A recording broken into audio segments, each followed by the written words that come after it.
한 10여 년 전에 오케스트라를 이렇게 구성을 해서 교회를 배가 부흥을 시키면서 사실 500명에서 1000명을 만드는 거는 그렇게 어렵지 않을 거예요. 근데 50명에서 100명을 넘어간다는 것은 보통 일이 아니거든요. 그래서 주변에서 그 당시에 비웃었답니다. 촌구석에 리단위에서 무슨 오케스트라를 찾고 그러냐 이러면서 그랬는데, 그것이 잘 접목되고 결실을 얻어서 배가 부흥하시고 그것은 지금 나오셔서 인천에 음파교회에 와서 목회를 하고 계십니다. 강사님 나오실 때에 박수로 환영하시고 많은 은혜 받으시길 바랍니다. 할렐루야. 반갑습니다. 우리 장로님 소개해 주신 대로 저는 사실 어디 이렇게 많은 강사로 초빙된 적도 없고 또 그럴 생각도 없고 그냥 조그만 교회에서, 제가 섬기는 교회에서 그저 목회하는 그런 이름 없는 목회자로 그렇게 살고 싶은데, 하나님께서 또 이렇게 이 자리에 세워주신 줄 믿습니다. 제 뜻에 반했지만 하나님이 여러분들에게 오늘 우리 찬양대 헌신 예배에 가서 좀 말씀을 전하라고 하는 하나님의 섭리가 계신 줄 압니다. 그런 마음과 자세를 가지고 제가 여러분들한테 말씀을 전하고 또 받는 여러분들은 큰 은혜가 되는 이러한 시간이 되기를 간절히 바랍니다. 오늘 다윗에 대한 말씀을 여러분과 나누고 제 간증을, 사실 간증은 하지 않으려고 했습니다. 그런데 제가 목회했던 목양, 하나님께서 함께 하셨던 그 아름다운 시골에서의 13년 동안의 목회가 저로서는 큰 목양의 힘이 되었고 그것이 자양분이 되었습니다. 그것을 여러분과 그러면 함께 잠깐 나누는 시간을 갖도록 하겠습니다.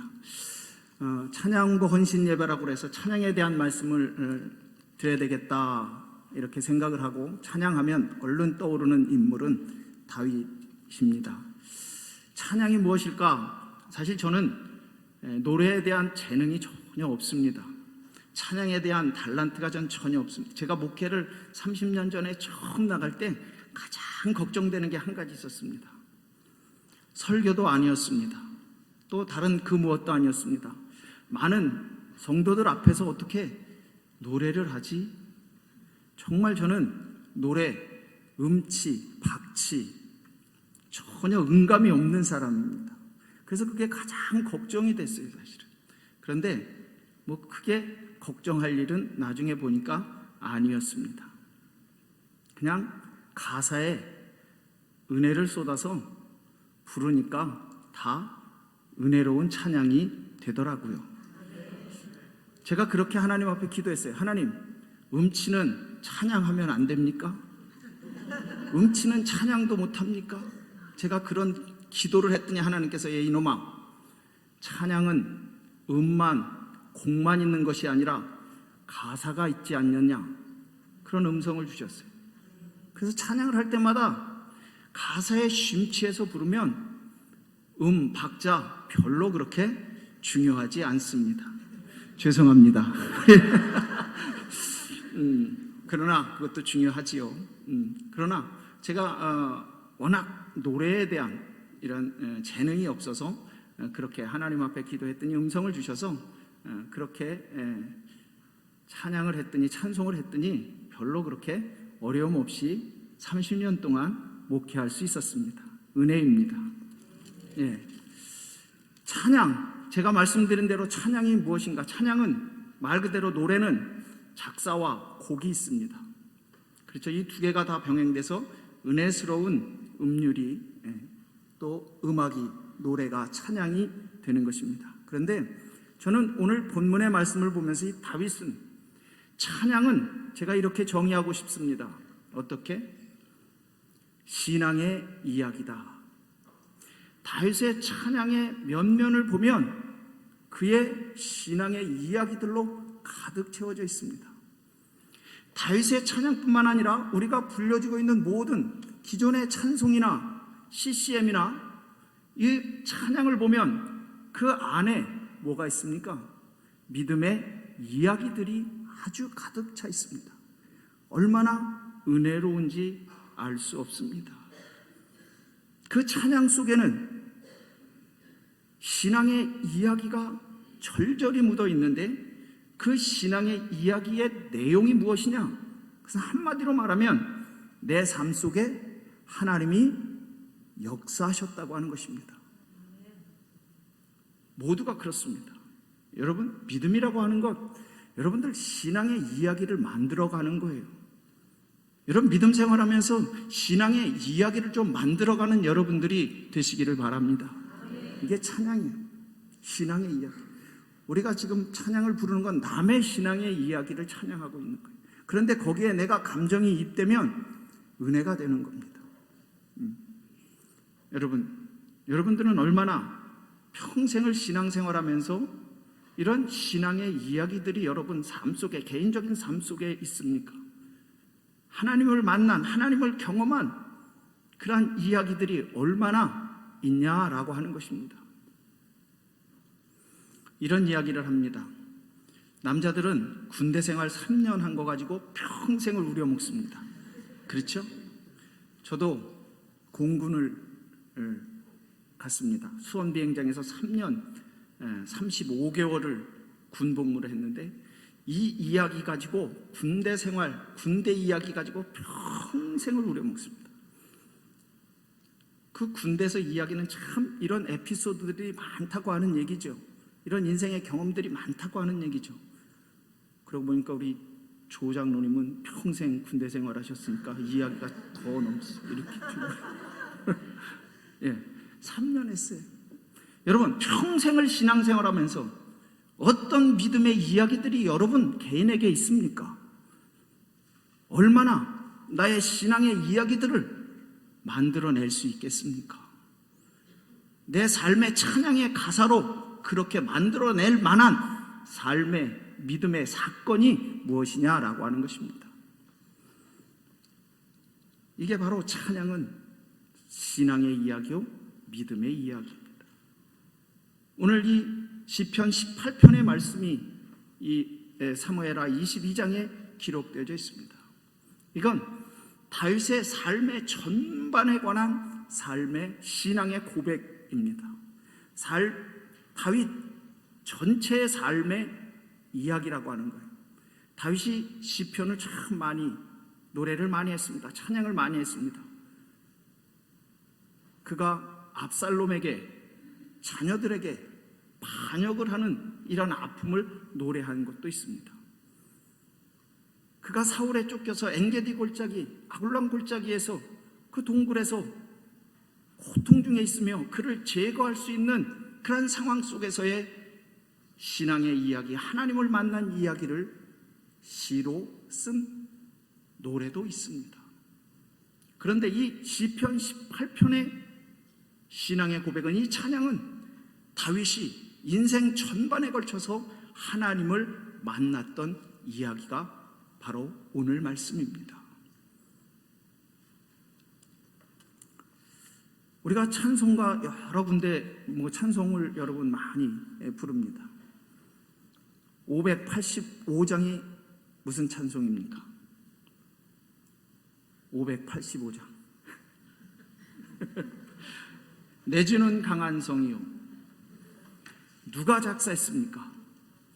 루터가 작사했습니다. 마틴 루터가. 그가 어떻게 해서든지 하나님의 말씀을 누구에게나 이 생명의 말씀을 보고 읽을 수 있게 해야 되겠다라고 하는 그런 열망을 가지고 성경을 해석을 하는데, 그걸 독일어로 편찬을, 번역을 하는데 그걸 반대하는 기존의 세력이 있어요. 이거 들키면 그의 목숨은 파리 목숨이 되는 거예요. 그대로 날아가는 거예요. 그를 죽이려고 하는 세력들이 얼마나 많은지 몰라요. 그래서 어느 한 성에 숨어 들어가서 그가 그 두려움, 그 고통을 고백한 것이 바로 이 585장 내주는 강한 성이요 방패와 병기 되시니, 그는 목숨의 위험이 있을지라도 내가 어떻게 해서든지 이 하나님의 복음의 생명의 말씀이 모든 사람들에게 똑같이 다 읽혀지도록 그 사명을 감당해야 되겠다고 하는 그런 사명감을 가지고 있을 때 그에게 다가온 것은 죽음의 위협이었습니다. 그랬을 때 하나님, 나를 지켜달라고, 내가 하나님의 일을 하는데 나에게 용기를 달라고 그러면서 지은 찬양이 바로 내주는 강한 성이라고 하는 찬양입니다. 뭐 그것뿐만 아니라 찬양 모든 1장서부터 끝까지 모든 찬양 속에는 이런 신앙의 이야기가 다 있는 겁니다. 오늘 여러분들의 삶 속에서도 이러한 신앙의 이야기를 만들어낼 수 있는 그런 찬양의 삶이 되시기를 간절히 바랍니다. 다윗이라고 하는 사람은 참으로 바쁜 인생을 살았습니다. 평범한 사람이 왕의 자리에 올랐고 막 세워진 나라의 왕으로 극심한 변화기를 살게 되었습니다. 얼마나 할 일이 많이 있었겠습니까? 아무리 일중독으로 살아도 다윗에게 주어진 일을 다 마치지 못했을 것입니다. 다윗은 그러한 삶 가운데 참으로 인생의 고통과 어려움이 너무나 많이 있었습니다. 왕이 되기 이전이나 왕위에 오른 이후에나 그에게는 참으로 인생이 어려움이 많이 있었다고 하는 것을 우리는 성경을 통해서 잘 알고 있습니다. 그래서 5절, 6절을 보시면 이렇게 고백합니다. 사망의 물결이 나를 애우고 불의의 창수가 나를 두렵게 하였으며 수월의 줄이 나를 두르고 사망의 올무가 내게 이르렀도다. 다윗은 그의 인생을 살면서 수많은 사망의 물결을 경험합니다. 죽음의 올무를 겪고 있습니다. 많은 사람이 다윗만큼은 아닐지라도 어려움과 고통이 많은 삶을 살고 있습니다. 사람들은 자기 자신의 삶을 파란만장한 삶이라고 이야기하기도 합니다. 여러분, 파란만장한 삶이 무엇입니까? 파란만장이 무엇입니까? 혹시 아십니까? 파도의 높이가 30km나 된다고 하는 거예요. 파란만장. 만장이라고 하는 것은 뭐예요? 이걸로 만. 그래서 그 길이를 따지면 30km 정도 됩니다. 3만 m. 파란만장할 때 인생의 파고가 그렇게 높았다고 하는 거예요. 그런 어려움이 많이 있었다고 하는 거죠. 파란만장한 인생이라. 다윗의 인생을 갖춰서 파란만장하다. 아니면 여러분들도 내 삶을 돌아보면, 내 가정사를 돌아보면, 내 믿음사를 돌아보면 파란만장한 인생이었다고 그렇게 이야기하는 사람들이 많이 있습니다. 위아래의 변화가 아주 심하다고 하는 것입니다. 생과 사의 갈림길에서 울며 고통하는 때도 있었을 것입니다. 복과 화의 갈림길에서 고통하며 신음하는 때도 있었을 것입니다. 인생의 기쁨과 슬픔이 많이 있었을 것입니다. 어떤 사람은 내 생애를 책으로 다 써도 모자랄 만큼 그렇게 변화무쌍한 인생이라고 말합니다. 여러분, 이러한 삶이 바로 다윗의 삶이었습니다. 다윗은 참으로 많은 업적을 남긴 사람이었습니다. 많은 인생의 어려움이 있었지만 그에게 업적은 대단한 것이었습니다. 그런데 그의 인생 전반을 기록하고 있는 오늘 그의 찬양을 보면 그의 업적에 대해서는 별로 기록하고 있지 않습니다. 여러분, 시편 전반의 다윗의 시를 보면 다윗의 업적은 별로 그렇게 기록되지 않습니다. 한 왕으로 얼마나 많은 업적을 이루었겠습니까? 그런데 그의 업적이 기록되어 있는 시편은 별로 없습니다. 얼마나 많은 땅을 차지했는지, 얼마나 많은 제도를 만들었는지, 얼마나 많은 신앙을 그가 하나님을 위해서 무엇을 했는지에 대해서 그의 찬양의 시 속에서는 전혀 찾아볼 길이 없습니다. 그가 전쟁에서 나갈 때마다 승리했습니다. 그러나 전쟁에서 이긴 구체적인 그러한 찬양은 별로 많지 않습니다. 그의 승리는 하나님께서 주신 승리라고 말할 뿐입니다. 어떻게 승리했는가에 대해서는 자기가 어떻게 싸웠노라고 하는 이러한 기록은 전혀 없습니다. 그저 하나님이 승리하게 하셨다, 그 기록뿐입니다.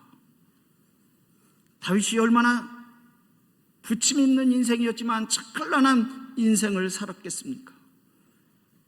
남다른 것이 얼마나 많은 그러한 신앙의 위인이었겠습니까? 그러나 그는 조금도 자기를 드러내지 않았습니다. 그의 인생에는 오직 여호와 하나님으로 가득 차 있습니다. 그의 신앙의 고백은, 그의 찬양은 하나님으로 가득 찼다고 하는 것입니다. 오늘 아까 초두에 말씀드렸습니다. 오늘 우리의 믿음이라고 하는 것은, 하나님을 향한 찬양이라고 하는 것은 신앙의 이야기다. 누구의 이야기입니까? 나의 삶의 개인의 이야기지만 거기에는 하나님의 이야기, 하나님의 역사라고 하는 것입니다. 여러분, 구원이 무엇입니까? 하나님께서 역사하시는 것이 구원입니다. 살아계신 하나님께서 내 삶에 역사하시도록 그렇게 우리의 삶을 하나님 앞에 드리는 겁니다. 나를 하나님 앞에 드리는 거예요. 다윗의 시는 온통 이러한 것들로 가득 차 있습니다. 그는 그 개인의 자신의 삶을 고백하면서도 나라고 하는 단어가 없습니다. 나는 없습니다. 나는 어떻게 했다? 아닙니다. 누가? 하나님이, 여호와께서 늘 그의 삶의 주인은, 그의 삶의 주원은 내가 아니고 누굽니까? 하나님, 여호와였다고 하는 것입니다. 대부분이 그의 찬양의 고백 속에는 하나님이 주어입니다. 오늘 본문 속에서도 여호와는 나의 반석이요 나의 요새요 나를 위하여 나를 건지시는 자요 내가 피할 나의 반석의 하나님이시요 나의 방패요 나의 구원의 뿌리요 나의 높은 망대요 그에게 피할 나의 피난처시요 나의 구원자시라 나를 폭력에서 구원하셨도다. 여러분, 그가 늘 고백하는 것은 하나님이 했다고 하는 것입니다. 나를 호칭할 때는 뭘로 호칭합니까? 나의 반석, 나의 방패, 나의 바위, 나는 소유라고 하는 것입니다. 나의 능력 주 하나님, 내 능력은 하나님의 것입니다.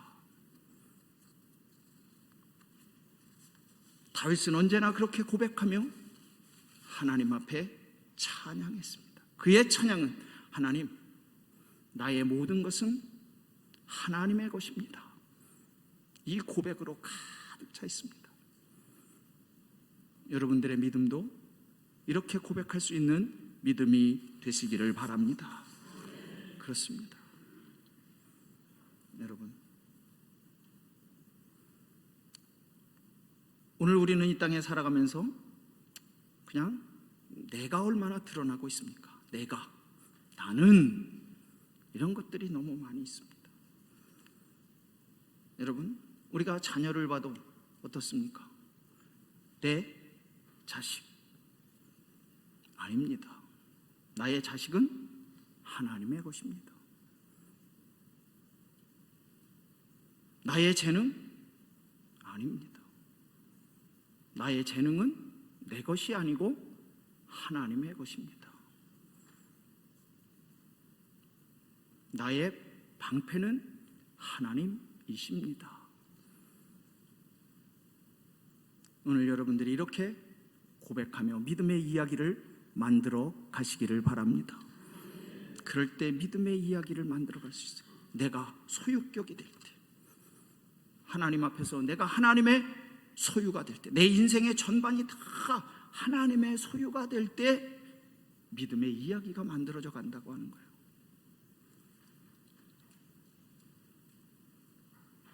여러분, 그렇지 않겠습니까? 내 남편 하나님의 것입니다. 내 자녀 하나님의 것입니다. 내 아내 하나님의 것입니다. 내 사업 내 것 아니고 하나님의 것입니다. 그 사업이 흥왕할 줄 믿습니다. 내 사업이 아니에요. 내 자녀 아니에요. 내 남편 아니에요. 내 아내가 아니에요. 하나님의 것입니다. 내 직장 내 것이 아닙니다. 하나님의 것입니다. 그런 이야기들을 만들어 가시기를 바랍니다. 이게 찬양, 가사예요.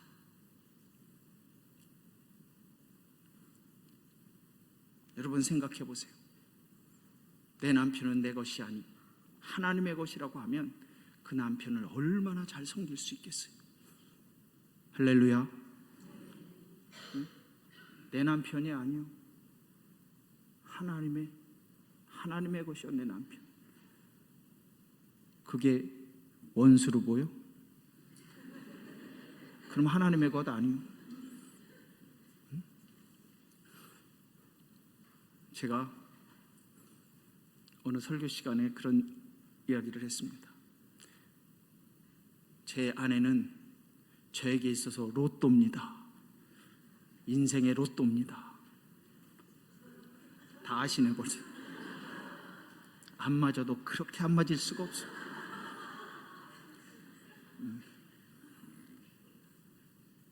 내 인생의 로또니까 안 맞는 거예요. 하나님의 것이요. 얼마나 귀하게 대하겠어요. 남편이 하나님의 것이라는데, 하나님의 소유라는데 내가 얼마나 잘 섬길 수 있어요. 자녀가 하나님의 것인데 내가 얼마나 소중히 잘 하나님의 뜻에 양육해야 될 책임이, 이 사업이 하나님의 사업이라는데 얼마나 귀하게 경영을 해야 되겠어요. 그게 안 될 수 있겠어요. 하나님이 함께 하실 줄 믿습니다. 하나님이 하시는 거예요. 하나님. 내 남편 되게 하시는 하나님.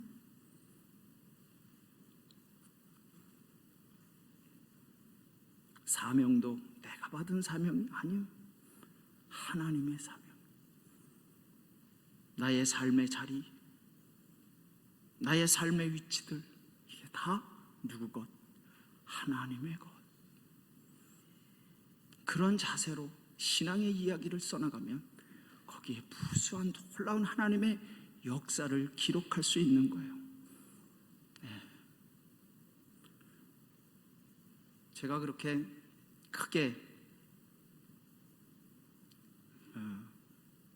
목회를, 저희 아버님이 장로님입니다. 그런데 장로님 중에서도 그냥 평범한 장로님이 아니고 정치 장로님이셨습니다. 지금 돌아가셨어요. 그래서 사람들이 다, 동료들이나 누가 저한테 이야기하기를, 야, 이 목사는 앞날이 쫙 폈다. 알아들으시는 분은 알아들으실 수 있을 거예요. 다 하나같이 그렇게 다 예견을 했어요. 그런데 다 그 예상이 다 빗나갔어요. 제가 원하지도 않았어요. 네. 저는 여기가 5번째 교회, 30년 목회하면서 5번째 교회에 부임을 했습니다. 여기 우리 이 하늘비전 교회는 우리 차 목사님이 개척하셔서 지금까지 참 부럽기도 합니다. 저는 하나님께서 5교회를 거치게 하셨어요. 그런데 제가 가는 곳마다 하나님이 보냈다고 생각하질 않았어요. 힘없고 백없어서 그냥 이런 시골로 전전하며 어려운 교회, 혹시 교인 안 오나 창문을 열고 이렇게 목회하는, 정말 하나님 앞에 영광이 될까? 우울증이 걸리고 이런 불평 속에서 목회를 했어요. 그러다가 밀려 강화로 오게 됐어요. 강화에 오니까 한 50여 명 그렇게 예배를 드리고 있었습니다. 그냥 동료들은 후배들은 좋은데 이렇게 가서 목회하는데 이곳에서 빌어먹을 이런 생각들로 가득 차 있었습니다. 1년, 2년 지나게 되었습니다. 그때 하나님께서 주신 생각이 있었어요. 야, 이 목사, 너 목회를 그렇게 하는데 그러면 되냐? 시골이지만 뭔가 할 수 있는 일이 있을 거 아니냐? 이게 네 교회냐? 나의 교회지. 이 도장리가 너 동네냐? 나의 동네지. 하나님의 것이지. 아니라고. 그 음성이 들렸어요. 그래서 부임하고 2년이 지난 이후에 그래, 내가 그럼 하나님의 것인데 섬겨야 되겠다라고 하는 생각이 들었습니다. 그래서 교회뿐만 아니라 이 동네 전체를 섬기자, 이런 생각을 하나님께서 주셨습니다. 그래서 그 사람들이 교회로 안 오면 내가 가면 되지 하고 동네 사람들에게 다가가기 시작했습니다. 섬기기 시작했습니다. 하나님의 것이니까. 교인하고 똑같이 그들이 아플 때 병원에 입원하면 병원에 찾아갑니다. 교인만 찾아가는 게 아니에요. 한 150가구 됩니다. 강화군 양도면 도장리, 도장감리교회. 이름이 그렇죠? 도장교회. 웃으실 거 없어요. 인주교회도 있어요. 저 홍성에 가면 인주면이라고 그러는 데 있어요. 거기 인주감리교회도 있어요. 거기서 한번 부르면 제가 갈 텐데. 도장. 근데 그 도장이 아니고 여기는 길도자 마당장자입니다. 그래, 도장. 우리가 그 태권 도장할 때 그렇잖아요. 그래서 제가 가서 첫 설교를 하나님의 말씀의 도장이라 그런 얘기로 제가 말씀을 전한 게 기억납니다. 한 17, 18년 전에. 그래서 이 마을을, 그래, 하나님의 마을이 섬겨야지 하면서 성도들하고 똑같이 동네 분들이 병원에 입원하면 연대 세브란스에 가서 기도해 줍니다. 그러니까 오지 말라고는 안 하잖아요. 자기 지금 수술하고 병원에 입원해야 되는데 가서 교회는 다니지 않지만 기도해 주고 식사 좀 하시라고 봉투 하나 주고 그렇게 오는 겁니다. 애경사에 다 찾아갑니다. 온 동네 다 찾아갑니다. 똑같이. 그리고 거기는 농사하시는 분들이 많잖아요. 봄이면 모 심을 때 들로 나가서 점심하고 아침 사이에 새참을 빵과 음료를 가지고 들로 나갑니다. 논으로 나갑니다.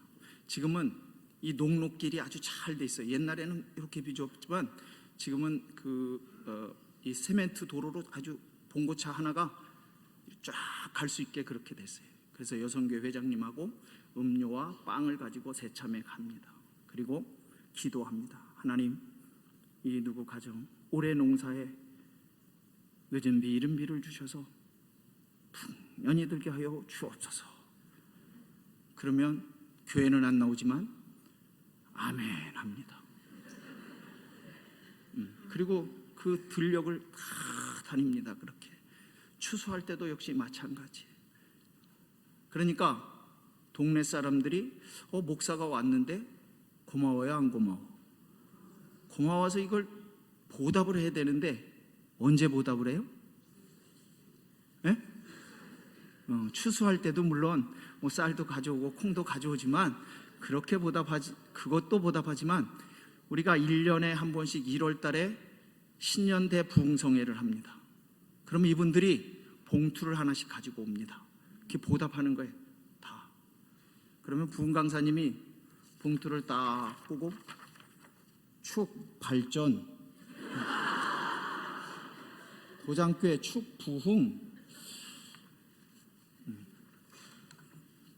그렇게 부흥회를 하면 동네에서 들어온 부줬돈 헌금이 기존의 성도들이 헌금한 것보다 훨씬 많습니다. 그러면 그거를 교회 재정으로 넣지 않습니다.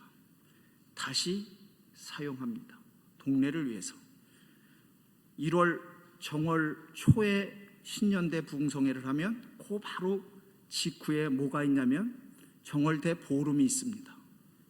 그러면 옛날에 있던 것, 지금은 다 없어졌지만 동네 척사대회를 개최합니다. 동네 사람 다 모이라고 그래서 식사를 다 대접하고 1등 냉장고, 2등 세탁기, 3등 그 뭐죠? 밥솥, 황금 밥솥 뭐 있잖아요. 그거 모르겠어. 난 뭔지 그게 솥. 그런데 우리 장로님들 목사님 뭐 이렇게 과하긴 뭘 과해 이렇게 해야 좀 들썩 뻑적지근하지. 동네 사람이 다 옵니다. 그리고 온 사람들 참가상으로 호미 하나씩 가가호 다 돌립니다. 호미 대량으로 주문합니다. 다 주문, 다 돌르는 거예요. 동네 사람들이 다 참석합니다. 동네가 하나가 됩니다. 그게 지금 한 10회 정도 됐을 거예요. 10회. 지금도 아마 할 겁니다. 제가 떠난 지가 2년 됐는데. 그것뿐만 아니라 이제 제가 그건 마지막 계속 하려고 그러다가 그냥 떠나왔는데 참 아쉬워요. 그래서 추수를 하면 제가 그 한 500평 땅을 샀습니다. 그 산을 사서 주차장으로 만들었어요. 그런데 거기다가 부스를 한 가을이면 가을 거지가 되면 30개 정도 만듭니다. 그리고 동네 곡식들 이런 잡곡 같은 거 보리니 뭐 도라지 등등 여러 가지 부스를 만들어서 가정마다 교인은 안 하고 교인 아닌 사람부터 배정을 해서 쫙 놓습니다. 그리고 언제 어느 날 집거래 장터를 합니다. 그리고 동네에 고지를 합니다. 그리고 다 그렇게 하고 저는 이 시내 교회의 후배 선배 큰 교회 목사님들한테 전화합니다. 형님, 우리가 시골에서 일하는데 이거 좀 해줘. 여선교회 차 한 대만 보내. 그래서 서울 인천에 쫙 합니다. 그럼 해요 해. 야 못 가. 그러는 사람 한 명도 없어요. 다 와. 그러면 한 200~300명 이렇게 옵니다. 그러면 그분들 우리 여선교회에서 국수 끓여서 2,000원씩 팝니다. 그리고 대접합니다.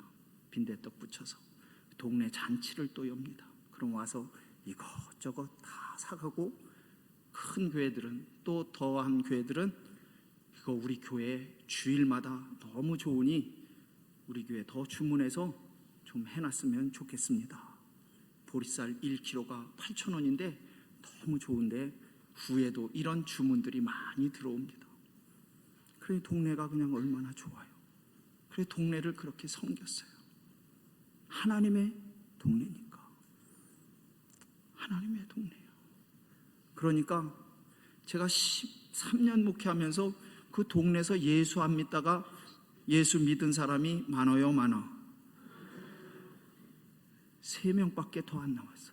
10년. 그렇게 했는데도 3분밖에 기존에 있던 분들이 3분밖에 안 나왔다니까.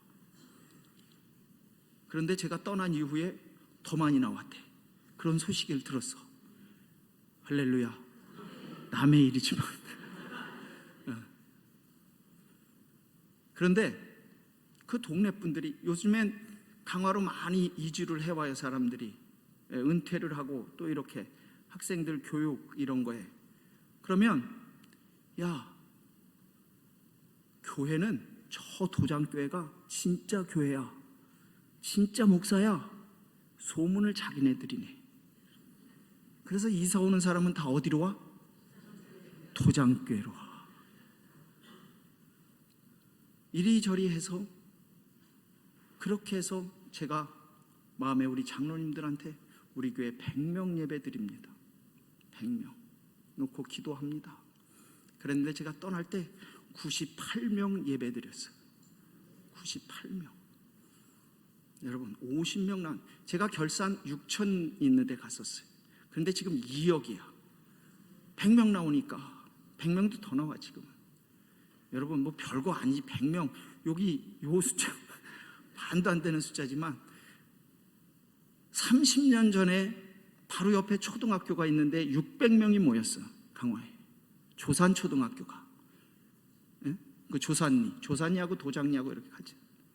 600명이 모였어요. 지금 몇 명이 모여? 60명 모여. 그런 동네야. 그런 동네에서 50명 모였는데 100명 모였다니까. 그런데 하나님께서 또 은혜를 주셔서 아까 우리 장로님 말씀하셨지만 어느 청년을 하나 보냈는데 경원대학교에 예술 그 음악대학이 있나? 경원대 음악대학에서 호른을 전공한 청년이 어떻게 우리 교회에 오게 됐어요. 그래서 제가 그 청년에게 부탁을 했어요. 우리 아이들 또 어른들 중에 이 관악을 좀 배우고 싶은 사람이 있으면 좀 배워줬으면 좋겠다 라고 요청을 했더니 이 청년이 흔쾌히 그럼 하겠습니다 그렇게 얘기를 했어요. 그래서 주일마다 그런데 그 뭐 비싸잖아요. 그거 색소폰이나 또 이 튜바, 홀은 이게 비싸요 악기가. 그래서 그 시골에서 살 수가 없어요. 그런데 어느 장로님이 학원하는 장로님이 한 달에 2만 원씩 그냥 놓고 쓰는 거 대여해 준다고 그러더라고요. 그래서 배울 사람은 교회에서 대여료 내준다. 레슨비는 없으니까 주일마다. 그래갖고 그거를 연세 드신 분들이 많은데 연세 드신 분들하고 초등학교 다니는 몇몇 애들하고 불기 시작했어요. 그래서 그걸 관악 반주를 하게 했어요. 그런데 아이들은 참 빨리 익히더라고요 그 악기를. 그래서 주일 낮 예배에 관악 반주를 합니다. 저희는. 여기는 관악이 있어요 없어? 있어요? 없어요? 현악까지 있겠죠. 너무 자랑하지 마세요. 현악. 저도 다 하고 싶었는데 인원에서. 네. 그런데 그게 구성이 잘 돼서 시골에 한 100여 명이 모여서 관악으로 예배를 드리니까 얼마나 분위기가 좋은지 몰라요. 얼마나 은혜스럽 예배가 되는지 몰라요. 그 소문이 나기 시작하는 거예요.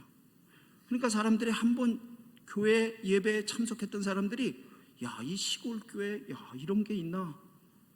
이런 감동이 돼가지고 멀리서도 교회 나오기 시작하는 거예요. 그리고 어느 부흥 강사님은 서울에서 부흥 강사님이 오셨어요. 시골에 뭐 그렇지 하고 오셨는데 보니까 관악이 있고 빰빠라빰빵 하거든. 그러니까 이 목사님이 뭐 별로 그렇게 잘 하지는 못합니다. 그래서 감동이 됐어요. 그래서 자기네 금요 철야 시간에 초청을 했어. 할렐루야. 그러니 그 아이들하고 나이 드신 분들이 얼마나 기분이 어때요? 그럼요. 그래서 가서 모르겠어. 어떻게 했는지 모르겠어. 제가 못 가봐서 다 하고 우리 장로님이 다 대동하고 가서 하고 왔는데 그냥 입이 여기 걸렸어. 그렇게 격려해 주니 너무 감사해. 하나님이 또 그 부흥 강사에게 그런 감동을 주셔서 또 그렇게 해서 또 교회가 더 신이 나게 그렇게 할 수 있어요. 여러분, 하나님의 이름, 하나님의 것이라고 하는 마음, 하나님의 것이라고 하는 이러한 고백을 하며 살아가면 하나님께서 길을 다 열어주시는 거예요. 그런 일만 있는 줄 아세요? 제가 동네를 섬겨야 되잖아요.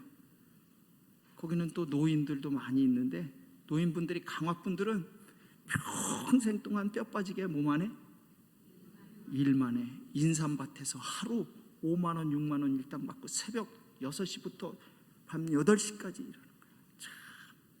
돈도 많은데 그분들은 쌈짓돈도 많은데 그렇게 지약스러워. 강화 사투리요. 극맥에 살아, 극맥. 그분들이 극맥인다고 그래. 참 불쌍하더라고, 인생이. 한 번도 어딜 강화 다리 건너가 보는 게 평생의 소원인 것 같아. 뭐 그런 거, 뭐 그렇게 그게 소원이다 없다도 없어. 그냥 그 강화, 그 섬에서 살다가 그냥 그렇게 돌아가시는 거야. 그래서 제가 안 되겠다 싶어요. 그분들은 돈은 많이 있어요. 그래서 해외 선교를 합니다. 그리고 그분들을 모시고 어떻게 했어요? 중국에 가서 구경도 시켜드리고, 제주도 가서 구경도 시켜드리고, 제가 다 해서 그분들을 그렇게 그랬더니 이분들이 뭐라 그러냐면, 어느 분은 목사님, 난 평생에 비행기 안에서 밥도 먹어봤어요. 야, 그게